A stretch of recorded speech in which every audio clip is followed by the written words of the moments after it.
Buenas noches, hermanos, muy feliz sábado.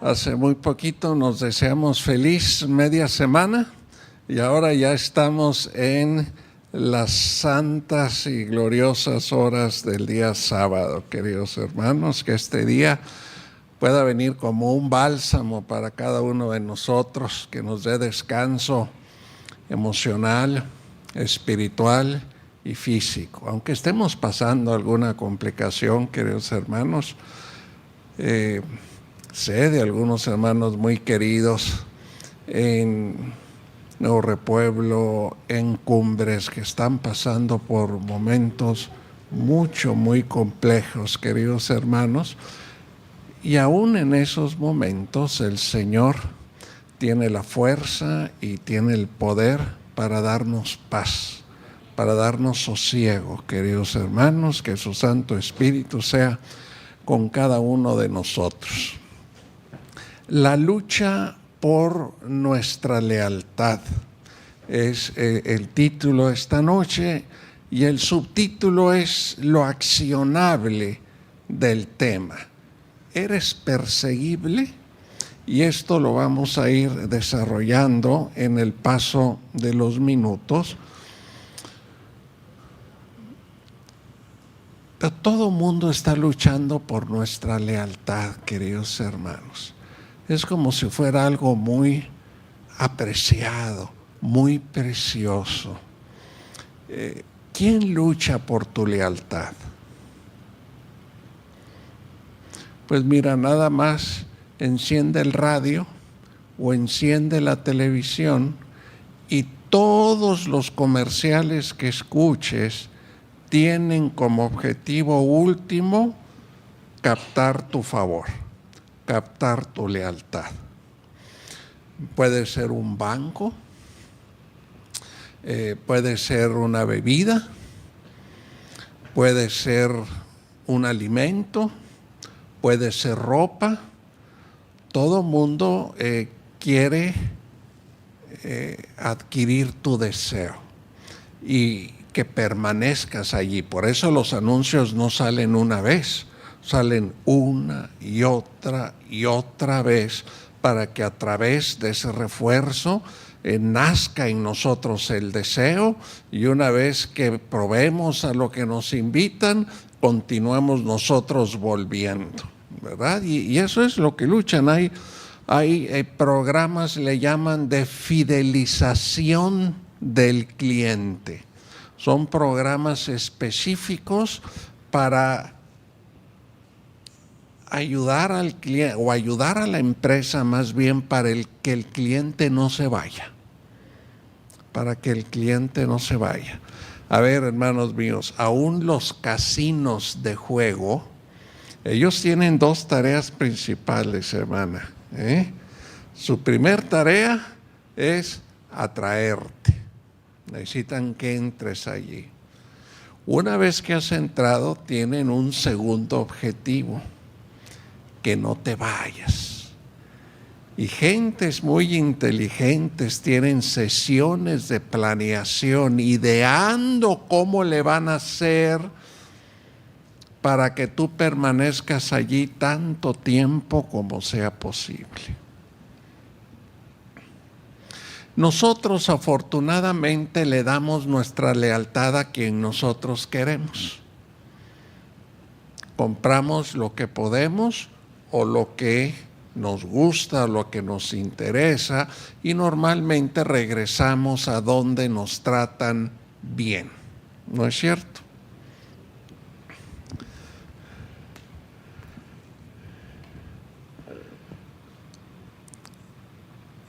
Hagan ustedes de cuenta que el enemigo de Dios tiene un programa de fidelización mejor que cualquier empresa en el mundo. Cualquier empresa. Hay empresas de alimentos y de bebidas adictivas que generan una obsesión en la persona y que no puede dejar de comprar, y sea lo que sea, comida chatarra, bebidas alcohólicas, refresco, lo que ustedes gusten, queridos hermanos, ¿verdad? Son programas muy poderosos de fidelización. Pues el enemigo tiene el programa de fidelización más poderoso de todos, queridos hermanos. Y entonces hay una lucha por nuestra lealtad, porque nuestro Señor también lucha por nuestra lealtad. El Espíritu Santo intercede continuamente por ti y por mí. El tema es que el enemigo tiene ventaja. ¿Por qué? Porque hemos nacido con una naturaleza pecaminosa. Entonces es más rápido y más fácil aprender el mal que el bien, ¿o no? Desde chiquitos lo primero que aprendemos es a portarnos mal, es lo primero que aprendemos. Entonces el enemigo tiene cierta ventaja hasta que nosotros empezamos a razonar, hasta que empezamos a entender las cosas. Y cuando nosotros podemos entender las cosas y nos damos cuenta de lo que Cristo hizo por nosotros, entonces ya no estamos más a merced del enemigo. Entonces nosotros tenemos una opción, tenemos una elección. Un bebé chiquito no tiene otra más que darle rienda suelta a sus instintos. Su instinto es llorar, es gritar, algunos manotean a papá y a mamá, arrebatan lo que les gusta y se lo quitan a otro niño y lloran si tú se los quitas. Es su naturaleza, y pues nuestro trabajo como papá y mamá es estarles enseñando y enseñando y enseñando. Conforme el niño va creciendo y aprende a razonar, aprende a diferenciar entre el bien y el mal. Y el Espíritu Santo le ayuda a elegir el bien. Si el Espíritu Santo reside en su hogar, si papá y mamá dan un buen ejemplo de que también son dirigidos del Espíritu Santo, si no, a esa personita le va a costar más trabajo. Pero nadie está fuera del alcance del Espíritu Santo. Absolutamente nadie, porque todos somos objetos del deseo de Dios. Dios nos quiere a todos, completitos, a todos. No quiere perder ni una sola alma. Por lo tanto, Él crea oportunidades para que el Espíritu Santo pueda ejercer su ministerio sobre cada uno de nosotros. Y ahí es donde viene la lucha. Ahí es donde dice Pablo: ¿por qué, Señor, hago el mal que no quiero y el bien que quiero ese no hago? Y ahí empieza la lucha. Una lucha que nosotros estamos destinados a ganar si le damos nuestra lealtad a Cristo Jesús, si nos fidelizamos con Jesús. Fíjense ustedes lo que les pongo aquí. En un tiempo de engaños y falsas doctrinas como donde vivimos hoy, ¿podremos ser fieles a Dios? Una reforma en la vida es la única prueba segura de un verdadero arrepentimiento. Y les voy a explicar un poquito más esto. Una reforma en la vida es un cambio en la vida. Reforma significa cambio. No cualquier cambio es muestra del arrepentimiento, porque nosotros podemos cambiar nuestra dieta para bajar de peso, podemos empezar a hacer ejercicio. La fuerza de nuestra voluntad es muy grande y esa la podemos ejercer aunque no tengamos una relación con Dios. Entonces, un cambio no necesariamente es fruto de un reavivamiento verdadero, pero un reavivamiento verdadero siempre genera un cambio, siempre genera un cambio. Es decir, no puede existir reavivamiento sin una reforma. No puede haber un reavivamiento sin un cambio en la vida del creyente. Número 2. Antes que los juicios de Dios caigan finalmente sobre la tierra, habrá entre el pueblo del Señor un avivamiento de la piedad primitiva, cual no se ha visto desde los tiempos apostólicos. Eso todavía está por venir. Cuando nosotros vayamos a ser completamente henchidos por la presencia del Espíritu Santo. Aquí lo que tenemos que ver y prestar atención es que vivimos en un tiempo de engaño y falsas doctrinas. Nos enseñan falsa doctrina hasta dentro de la iglesia, queridos hermanos. Pero nosotros, ¿a qué es a lo que le prestamos atención? Nuestro estilo de vida. Fíjense ustedes, las iglesias cristianas están creciendo y creciendo y creciendo. ¿Por qué crecen tanto las diferentes denominaciones y las iglesias cristianas? De repente va uno con un evangelista carismático y está lleno todo un estadio de fútbol. Dice uno, qué cosa tan más bella y tan más hermosa, tanta gente escuchando la palabra de Dios. Mi pregunta es, ¿y será que al día siguiente se van a acordar de lo que escucharon? ¿Será que al día siguiente van a continuar con el mismo interés? ¿Qué nos dice la semilla de la parábola del sembrador? Que alguna semilla cae en el camino, y otra semilla cae en piedra, y otra cae entre espinos. Y todas esas, a través de diferentes reacciones, pues tienen un sueño efímero. La emoción pasa rápido. Fíjense lo que dice la sierva del Señor. El deseo de llevar una religión fácil, a todos parece que nos gusta una religión fácil. ¿Qué es una religión fácil? Una que no me pida que yo cambie. Esa es una religión fácil. Oye, pero no acabamos de decir que sin reavivamiento no hay cambio.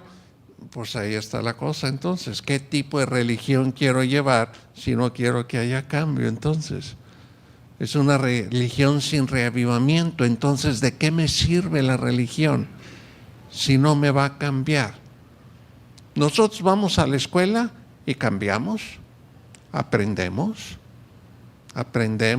vamos a un trabajo y cambiamos, aprendemos.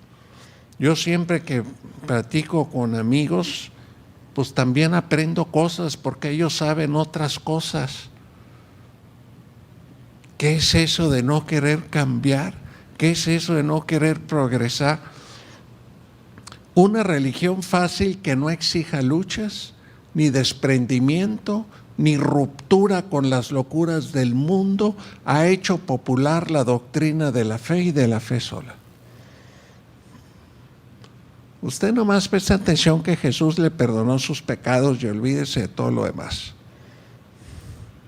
Y no es esa la religión que enseñó Jesús.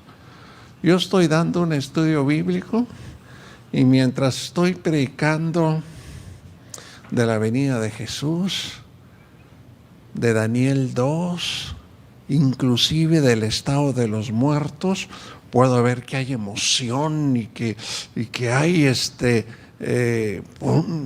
un deseo exhilarante por conocer más, para ver qué más va a ser el otro estudio. Nomás empiezo yo a tocar el tema del sábado, del diezmo y la ofrenda, de los animales limpios e impuros. Al principio me están preguntando, ¿y a qué iglesia va usted? Porque como que quieren ir. Y ya luego, pues bueno, vamos a tomar un descanso, vamos a pensar las cosas, vamos a ver. ¿Por qué? Porque esos temas demandan un cambio en el estilo de vida de la persona. Y no todos estamos dispuestos. Es como la pareja que se casa. Y se casan dos personas que crecieron, una, que son hombre y mujer y por lo tanto piensan diferente, va a empezar. Dos, que crecieron en hogares distintos. 3, que tienen personalidades diferentes. Son como dos carros sin freno, queridos hermanos, que se aproximan y que es casi inevitable la colisión. Van a haber colisiones en el matrimonio, van a haber choques, tienen que haberlo, queridos hermanos. Y no somos un dechado de virtudes. Vamos a hacer cosas que incomoden a nuestra pareja y nuestra pareja va a hacer cosas que nos incomoden. Y ahí es donde viene la fuerza del amor. Qué tan interesados estamos en nuestro matrimonio, porque de ahí se desprende el deseo de cambiar o de no querer cambiar. No, pues tú sí te casaste conmigo. Yo así soy, acéptame como soy. Yo en una ocasión así escuché a la novia de un amigo allá en Estados Unidos. Pues él era de la iglesia y ella no era de la iglesia, y pues él estaba tratando de enseñar. Y cuando ella empieza a escuchar estas cosas de cambios y cosas, ella dice, no, si Dios no me quiere así como soy, yo prefiero no ir al cielo. Si tengo que cambiar para ir al cielo, yo mejor no voy al cielo. Pues ¿de qué tamaño es nuestra arrogancia o nuestro enamoramiento de nosotros mismos? ¿Qué tan grande es nuestra confusión con relación a Dios? ¿Qué tanto no entendemos todo lo que cambió Cristo Jesús para venir a salvarnos a nosotros? Que yo no quiero hacer cambios pequeños en mi vida. Cristo Jesús hizo un cambio del cual no hay vuelta, queridos hermanos. Cristo se dio a la familia humana y va a retener su naturaleza humana por siempre. Por siempre. ¿Qué cosa? Eso es amor. Eso es amor, queridos hermanos. Y si bien es cierto que debemos de aceptar a nuestra pareja como es, no tenemos por qué ser un policía encargado de hacer cambiar a nuestra pareja, eso es cierto. Pero también cuando vamos a nuestra pareja estamos dispuestos a hacer cambios para agradarle. Dice una escritora de la iglesia, pues a lo mejor han visto sus libros porque es muy conocida, Nancy Van Pelt, pues escribe libros de relaciones, de familias y de parejas. Y ella dice que su matrimonio encontró la felicidad a partir de un momento. Dice, yo estaba verdaderamente convencida de que Dios me había puesto aquí en la tierra para cambiar a mi esposo. Dice, esa era mi misión. Cuando me di cuenta que eso no era cierto, entonces mi matrimonio cambió completamente, ¿verdad? Entonces, el cambio, todos estamos sujetos al cambio, queridos hermanos, y una religión fácil que solo demande de mí una aceptación intelectual de las cosas, pero que no demande un cambio en mi manera de pensar, ni en mi manera de divertirme o en mi manera de tratar a los demás, pues verdaderamente ese tipo de religión es la que todo mundo busca, y por eso hay congregaciones de 5 o 10 mil personas, queridos hermanos. ¿Por qué? Porque vengo y les predico bonito y todo el mundo se va, pero sin ninguna misión para realizar un cambio desde un punto de vista espiritual en sus vidas.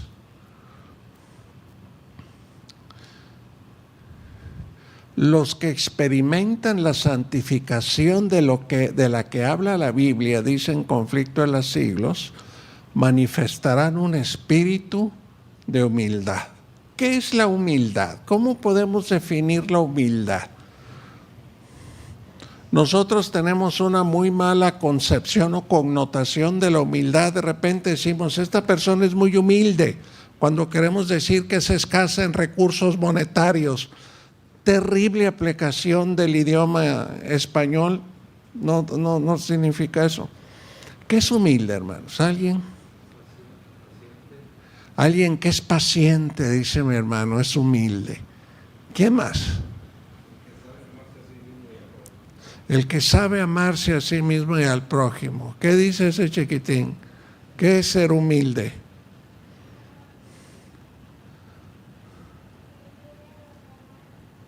¿Qué dijo? Servir a los demás. Fantástico, fantástico. ¿Alguien más? ¿Qué es ser humilde? Porque dice ella que para que experimentemos la santificación tenemos que ser humildes. Ah, buenísima. Ser empático. Fíjense cómo, ¿qué es lo que está pasando? Servir a los demás, ser empático. Estamos llevando el foco de atención de mi persona hacia los demás. ¿Se dan ustedes cuenta? El diccionario da esta definición. La humildad es la virtud que consiste en reconocer las propias limitaciones y debilidades. No hay forma alguna que podamos entregarnos a Cristo Jesús si no reconocemos que somos débiles y que no podemos salvarnos a nosotros mismos. El primer camino que nos lleva a la humildad y a la sumisión a Cristo es reconocer que no soy tan fuerte como pienso y que tengo limitaciones. Actuando con modestia y sin orgullo. Es una actitud de respeto hacia los demás. Ser humilde es respetar a los demás, basada en la aceptación de la propia imperfección y la disposición a aprender de otros. Y aparte saqué una definición. Este es de diccionario textual, pero aparte una definición de experiencia de vida, experiencial, cómo practicamos nosotros la humildad, a ver si están ustedes de acuerdo. Como experiencia de vida les puse, la humildad de reconocer que no siempre tenemos la razón ni todas las respuestas. Punto número 1. Eso nos es muy útil en las relaciones familiares, nos es muy útil en las relaciones en la iglesia, en el trabajo, y personas insoportables porque se creen dueñas de la verdad y son los únicos que saben hacer las cosas. Y mientras más rápido entendamos que nuestra manera de hacer las cosas no es la única ni necesariamente la mejor, más rápido vamos a ser felices. Y estar dispuestos a aprender de cada experiencia y persona que conocemos. Qué bello. Es ser conscientes de nuestras fortalezas y limitaciones, sin buscar la validación o el reconocimiento constante de otros. Lo que a la juventud la tiene tan infeliz y con una alta tasa de suicidio, es porque por alguna razón, parte de ellas es por la poca atención de sus padres. Ellos se sienten que continuamente tienen que ser aceptados por los demás, tienen que ser reconocidos por los demás y suben una publicación a las redes sociales y si no les ponen like se sienten deprimidos, y si fulanita puso después una publicación y tiene más likes que ella, pues entonces ella ya no tiene paz. ¿Qué es eso, queridos hermanos? ¿Qué hay? ¿Qué vacío hay dentro de nosotros que queremos llenarlo con la aceptación y el punto de vista que los demás tienen acerca de nosotros? Es obviamente inseguridad, pero también puede ser egoísmo, también puede ser arrogancia. Hay veces, hay gente que no se pone feliz cuando a otras personas le van bien, les da celos. Qué manera tan miserable de vivir la vida, disculpen ustedes el adjetivo. Una de las peores ruindeces, queridos hermanos, es no alegrarme por el éxito de los demás. Oye, que a lo mejor yo me lo merecía más. Oye, que a lo mejor yo estoy más capacitado. Pues puedes pensar lo que gustes. pero no puedes dejar de alegrarte porque a alguien más le va bien. Pero inmediatamente empezamos a pensar en nosotros. Yo debiera ser, a mí me debieron de haber dado, a mí me debieron de haber dicho. Todo eso es ¿qué? Falta de humildad. Y sin humildad no hay santificación. Y sin santificación nadie verá al Señor. Humildad en la vida diaria significa saber escuchar. No quieras hablar sin parar todo el tiempo. Aceptar ayuda. Hay quienes somos demasiado orgullosos, no permitimos que nadie nos ayude. Celebrar los éxitos de otros y recordar que todo lo que somos y tenemos es un regalo, no es un derecho. Pareciera que a veces creemos que todo nos lo merecemos. Siempre hablamos de los derechos. Yo nunca escucho hablar de las obligaciones. Obligaciones, a nadie nos gustan las obligaciones. Hasta una carta de los derechos humanos hay. ¿Y dónde está la carta de las obligaciones humanas, queridos hermanos? A nadie le gusta hablar de los derechos. Y dime, ¿a qué tengo derecho yo? ¿Qué me tienes tú que dar a mí? Eso, queridos hermanos, es el espíritu de Satanás en su máxima expresión. Eso no es humildad. Y aquí están estas luchas por mi lealtad. Mi lealtad se va a ir hacia el orgullo, hacia la soberbia, hacia el egoísmo, o mi lealtad se va a ir hacia la humildad y hacia la santificación. ¿Se acuerdan ustedes de aquella historia que nos han contado en matutinas, en folletos de escuela sabática?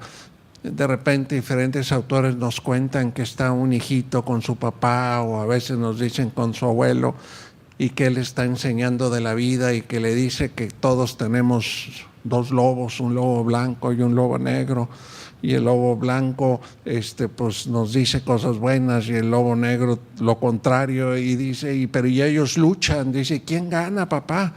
Pues el que alimentes más, dice. Al que le des más atención, al que le des más de comer, ese es el que va a ganar. Y exactamente lo que ocurre con nuestras mentes. ¿Qué dice Juan 15:19, queridos hermanos? Aquí se los tengo en la pantalla. Dice, si fueran del mundo, el mundo los amaría como a los suyos. Pero ustedes no son del mundo, sino que yo los he escogido de entre el mundo. Por eso el mundo los aborrece. Amén. Y así los andaban correteando a los apóstoles por todas partes. Entre ellos, claro que se amaban, pero cuando la Biblia habla del mundo, habla de fuera de la iglesia.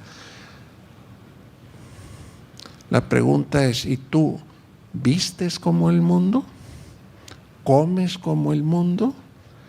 ¿Te entretienes y te diviertes como el mundo? ¿Haces las cosas del mundo? ¿Cómo es tu estilo de vida?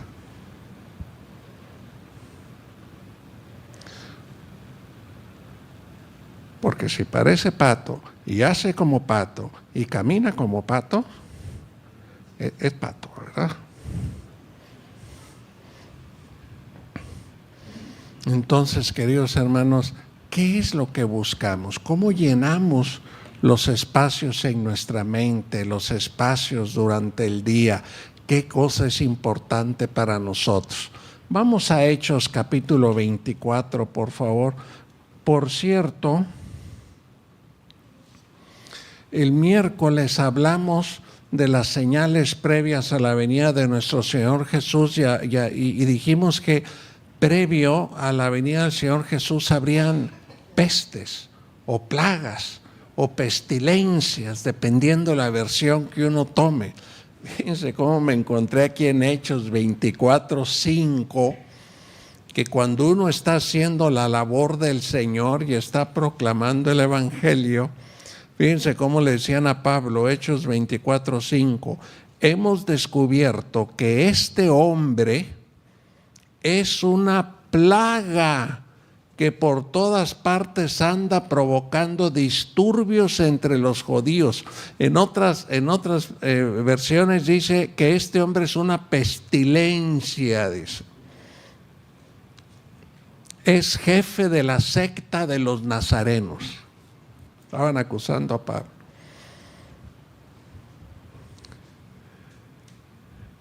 Y dice aquí, versículo 14, sin embargo,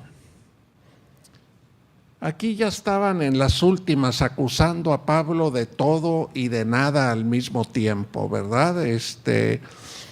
Y dice, sin embargo, esto sí confieso, porque él dice antes, mis acusadores no me encontraron discutiendo con nadie, no me encontraron haciendo motines ni rebelándome contra nadie, no tienen ninguna prueba en contra mía, dice. Ahí van sus acusadores, todos los judíos no creyentes. Dice, sin embargo, esto sí les tengo que confesar, dice, que adoro al Dios de nuestros antepasados siguiendo este camino que mis acusadores llaman secta, pues estoy de acuerdo con todo lo que enseña la ley y creo lo que está escrito en los profetas.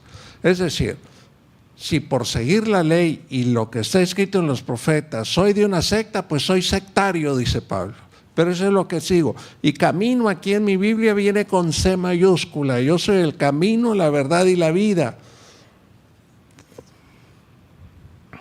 Y dice el 15, tengo en Dios la misma esperanza que estos hombres profesan, sus acusadores, de que habrá una resurrección de los justos y de los injustos.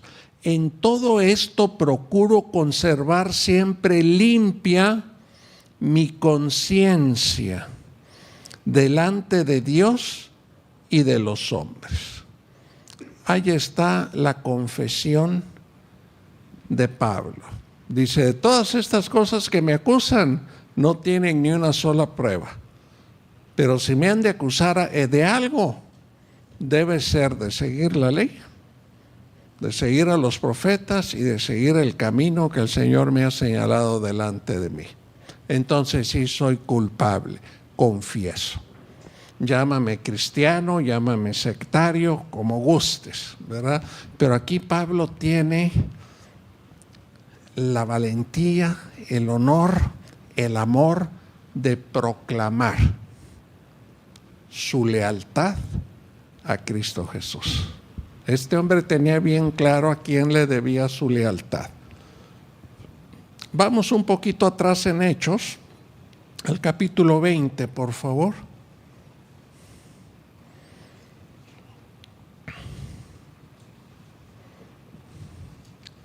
Voy a leer a partir del versículo 20. Hechos 20, 20. Y voy a leer hasta el 23. Dice así.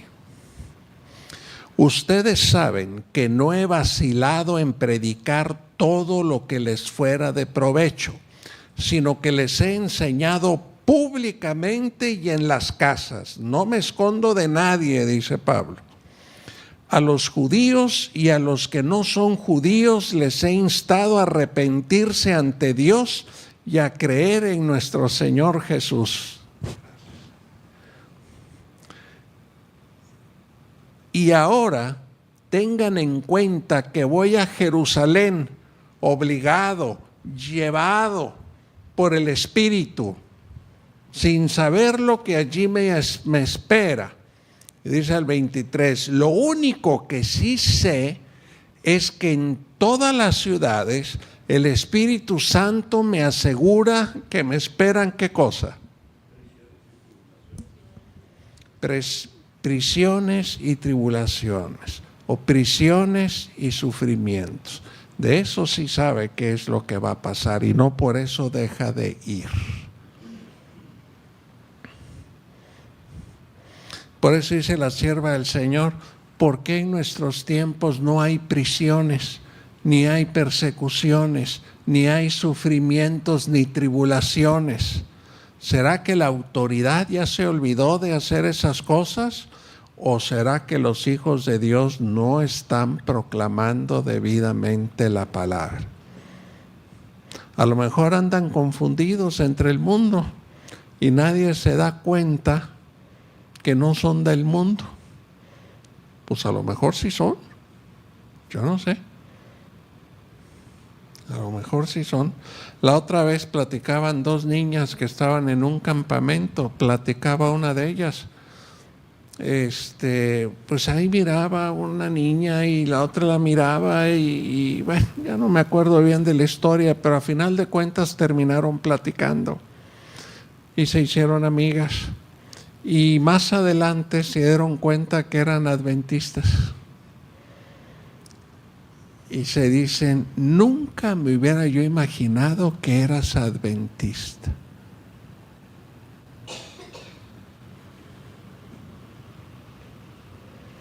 Pues ¿cómo tomaremos eso, queridos hermanos? ¿Cómo tomamos eso? Ni por acá me hubiera pasado que eras una persona nueva en Cristo Jesús. Menos que eres miembro del pueblo remanente. Pues ¿qué tipo de vida estamos llevando que no podemos dar ni el más mínimo indicio de las personas que profesamos ser, queridos hermanos? Eso me llena de tristeza y de alerta. ¿Qué estoy haciendo yo en mi vida? Les confieso que cuando entré en la iglesia, el tema de la persecución no era de mis temas favoritos. Decía yo, híjole, pero ¿por qué? ¿Verdad? O sea, si a mí no me persiguen, pues está bien, ¿verdad? Soy protegido del cielo, ¿verdad? La cosa es que a Jesús lo persiguieron, a Juan el Bautista lo persiguieron, a Pablo lo persiguieron, a Pedro y a Juan y a todo mundo que proclama la luz del cielo, lo persiguen. La persecución, pues a lo mejor ya no es como en aquellos tiempos, que tal vez en el fin del tiempo sí lo va a ser así, pero ya no es como antes, ¿verdad? Que venían y a gritos a medianoche y te sacaban de tu casa. Pues tal vez hoy en día sí no es la persecución, aunque en algunas regiones indígenas, allá en Chiapas por lo menos, que es de donde yo soy, sí son todavía así, ¿eh? Sí van todavía a agarrar del pelo con quienes están enojados religiosamente, y sí, todavía por allá sí ocurre, todavía. En fin, ¿cómo podemos sufrir persecución hoy en día? ¿Cuáles son los métodos modernos de la persecución? Hoy día pues no es una hoguera, hoy día no son palos, no te llevan frente al sumo sacerdote o frente a un gobernador, pero pues a lo mejor sí te amenazan con quitarte el trabajo, o no te dan una promoción que te mereces, o te quitan el trabajo. A lo mejor te reprueban en una materia, a lo mejor pierdes una amistad, a lo mejor te sacan de algún círculo de amigos, ¿verdad? Hay persecuciones modernas hoy en día, sin duda que sí, sin duda que sí. Les leo, queridos hermanos, en 2 de Timoteo, ¿quiénes son los que sufren persecución? Para que tengamos bien claro el tema. Y junto con eso les digo que si ponemos a Dios en primer lugar, si le damos la gloria a Dios antes que a todas las cosas, que dice Mateo 6:33, que el Señor nos va a dar todas nuestras necesidades. Buscad primeramente el reino de Dios y su justicia, y Dios os dará todo lo que Él ya sabe que tú necesitas, así sea un amigo. Si lo que tú necesitas es una amistad, también te va a proveer de una amistad, no solamente de comida y de abrigo. El Señor conoce tus necesidades. ¿No lloró el Señor por Lázaro? Sabiendo que lo podía resucitar, como quiera, lloró por Lázaro. Lloró por Jerusalén. El Señor, ¿qué les quiero decir? Él se identifica con nuestras necesidades emocionales, porque fue como nosotros. No es que le sea imposible saber qué piensan y sienten seres débiles e imperfectos como nosotros. Él fue en alguna vez, algún día, él fue así también. Entonces él sabe bien cómo somos. Dice 2 Timoteo 3:12, asimismo serán perseguidos todos los que quieran llevar una vida piadosa en Cristo Jesús. Esa es la nueva versión internacional. La Reina Valera dice, y también todos los que quieran vivir piadosamente en Cristo padecerán persecución. Entonces, ¿quiénes no sufren persecución? Los que no viven piadosamente en Cristo Jesús. ¿Verdad? Es una fórmula muy sencilla. Dice aquí, todos los que quieran vivir piadosamente en Jesús van a padecer persecución.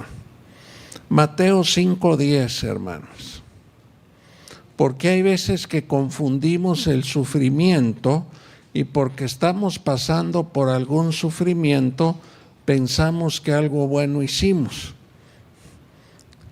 Hay toda una teología, sobre todo en la iglesia romana, acerca de ello, ¿verdad?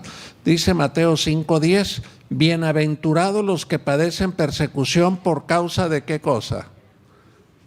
De mi nombre, por causa de la justicia. No es cualquier tipo de persecución, es una persecución que uno sufre por dar testimonio, queridos hermanos, por proclamar la verdad. Cuando digo proclamar la verdad, no necesariamente es arriba de una banca en el Parque Central. Puede ser así si el Señor te inspira para que lo hagas. Pero puede ser en una reunión del trabajo y tú decides no cenar porque están dando pierna de cerdo para la cena, queridos hermanos. Yo en casa de una amiga de mi esposa, yo me moría de la pena, queridos hermanos. Me moría de la pena porque se veía que se habían esmerado en el plato. Y a mí me pasaron algo como una pierna de pollo, pero estaba muy grande para ser pierna de pollo. Pero así se miraba. Yo no sabía qué cosa era. Decía yo, le digo a mi esposa, pregunta qué cosa es. Le digo, pregunta, que era gente que yo casi no conozco, y la verdad me daba mucha pena.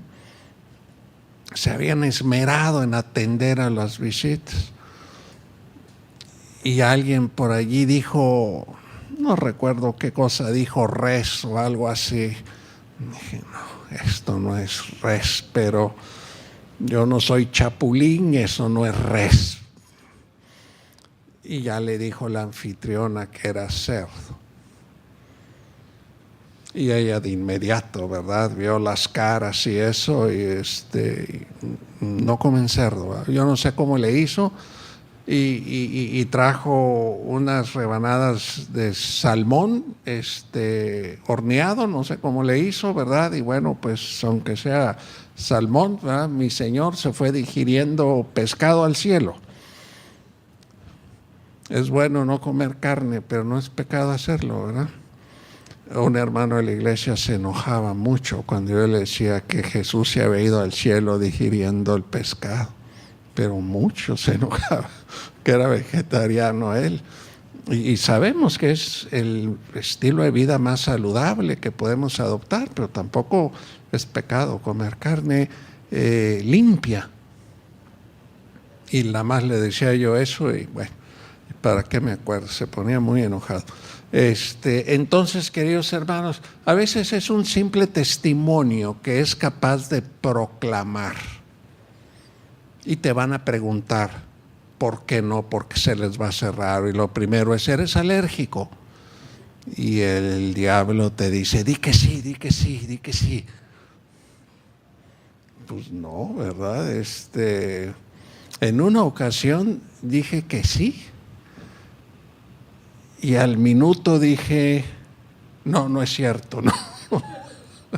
Gracias a Dios el Espíritu Santo me motivó, y pues no es cierto, no soy alérgico, es por esto y por esto.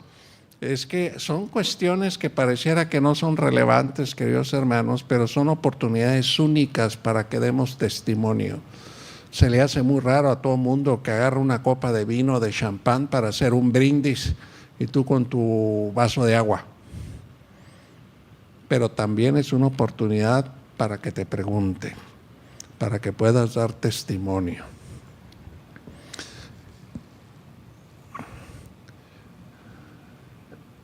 En Apocalipsis, capítulo 12, vemos esta gran señal en el cielo con la mujer vestida del sol, la luna debajo de sus pies y sobre su cabeza una corona de 12 estrellas.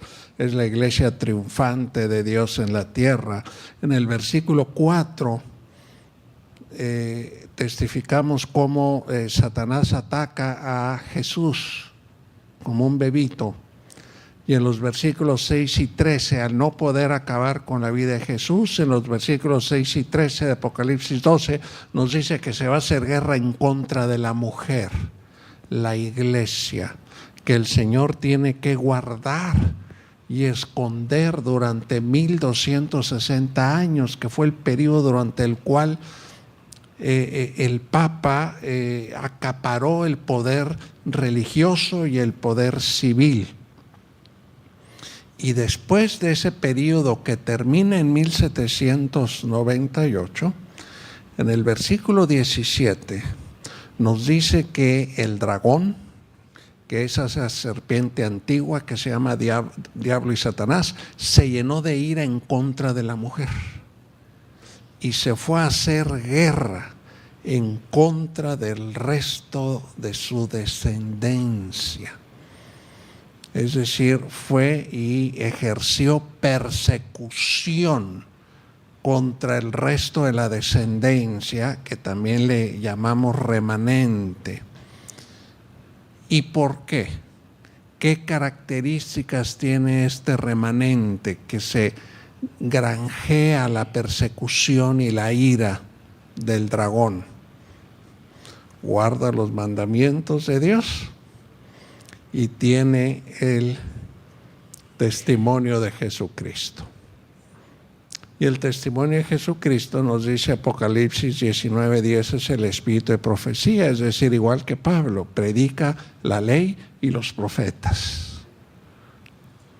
Claro, nosotros además sabemos que en nuestra iglesia se manifestó maravillosamente el don de profecía en la persona de Elena de White. Vamos a hablar un poco más de eso el día de mañana, si el Señor lo permite. Vamos a Marcos 13:13, queridos hermanos.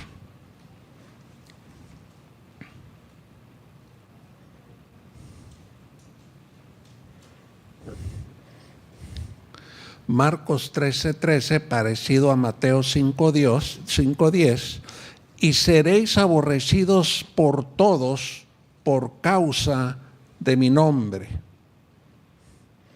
Mas el que persevere hasta el fin, ese será salvo. Hay que perseverar, hay que luchar, hay que insistir, queridos hermanos. ¿Qué dice Apocalipsis 3:21? ¿Recuerdan ustedes? Es un versículo muy importante, Apocalipsis 3:21. Les doy tiempo a que lleguen. Apocalipsis 3:21 dice, al que venciere, yo le daré que se siente conmigo al lado de mi trono, así como yo he vencido y me he sentado con mi Padre en su trono. Al que venciere, así como yo he vencido. Dice, el que persevere hasta el fin, el que venza hasta el fin, aunque sufra persecución, ese será salvo. Qué gran aliciente, qué gran motivación, qué gran bendición para no perder el rumbo, para no perder el ritmo, para no perder la energía, para no perder la estamina, queridos hermanos. ¿A qué le dedicamos nuestros talentos? ¿A qué le dedicamos nuestro tiempo? ¿A qué le dedicamos nuestra energía? ¿A qué le dedicamos nuestras horas de ocio, queridos hermanos? Todas, cómo nos vestimos, cómo nos arreglamos, cómo hablamos. Y algo mucho más íntimo, ¿en qué pensamos? ¿Cómo pensamos? Ni Satanás nos puede leer el pensamiento. Solamente Dios Padre y Cristo saben lo que pensamos. Por eso les digo que es muy íntimo, porque podemos esconder nuestros pensamientos, aunque les confieso que si son pensamientos que entretenemos con frecuencia, sistemáticamente, es una ley de la vida, esos pensamientos se van a manifestar en nuestro comportamiento. Así es que si pensamos en todo lo que es bueno, todo lo que es puro, todo lo que tiene virtud, pues imaginémonos en qué se va a convertir nuestro comportamiento. Nosotros somos transformados mediante la contemplación, dice Elena White. En lo que contemplemos, en eso nos vamos a convertir nosotros. Por eso les pregunto, ¿eres perseguible? Porque si parecemos del mundo y hablamos como el mundo y caminamos como el mundo y vestimos como el mundo, no va a tener Satanás ningún interés en perseguirnos. Pero si nosotros somos una luz en un mundo de oscuridad, entonces el enemigo va a tener razones de sobra por venir detrás de nosotros. Con la seguridad de que el Señor dice que Él conoce todas nuestras necesidades y nada nos va a hacer falta. Así dice en Filipenses 4:19. Y en Filipenses 4:6-7 está lo que tal vez es mi versículo favorito en la Biblia. A cada rato ando diciendo cuál es mi versículo favorito, pero yo creo que estos sí son, dice, por nada estéis preocupados o afanosos, más bien traed todas vuestras preocupaciones con ruego y con acción de gracias a los pies de Jesús.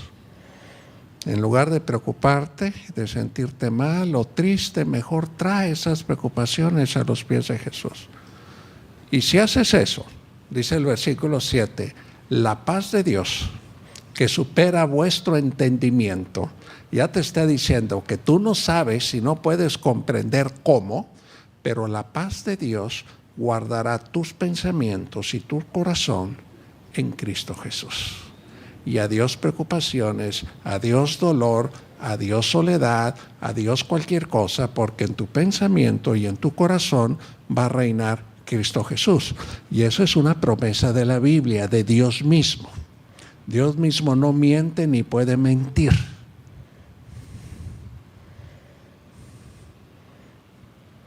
De esa manera vamos a ser codiciables para el enemigo, muy codiciables, queridos hermanos, para honra y gloria de Dios. Debemos de ser apetecibles y codiciables y muy perseguibles para el enemigo, porque eso significa que estamos nosotros haciendo la obra del Señor. Ya para terminar, en 1 de Juan, capítulo 2,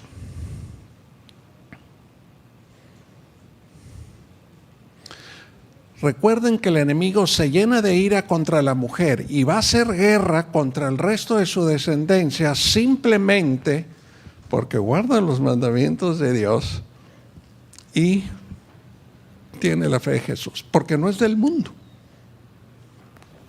¿Qué dice aquí Juan? Dice versículo 15, no améis al mundo ni las cosas que están en él. Si alguno ama al mundo, el amor del Padre no está en él. Porque todo lo que hay en el mundo, los deseos de la carne, los deseos de los ojos y la vanagloria de la vida, no proviene del Padre, sino del mundo. Y el mundo pasa y sus deseos, pero el que hace la voluntad de Dios permanece para siempre.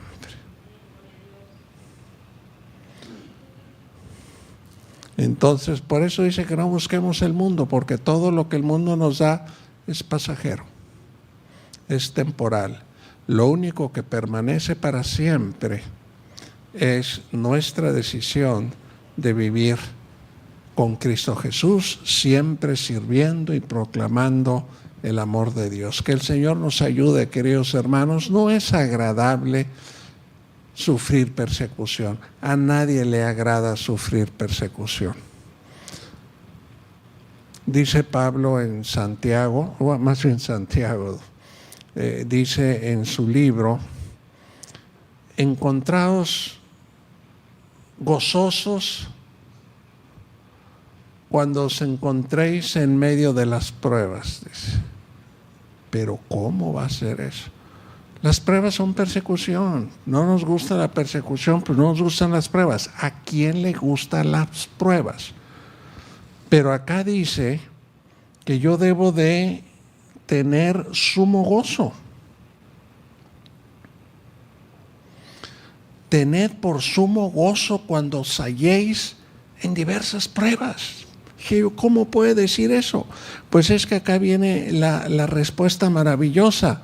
Bienaventurado el varón que soporta la tentación, porque cuando haya resistido la prueba, recibirá la corona de vida que Dios ha prometido a los que le aman.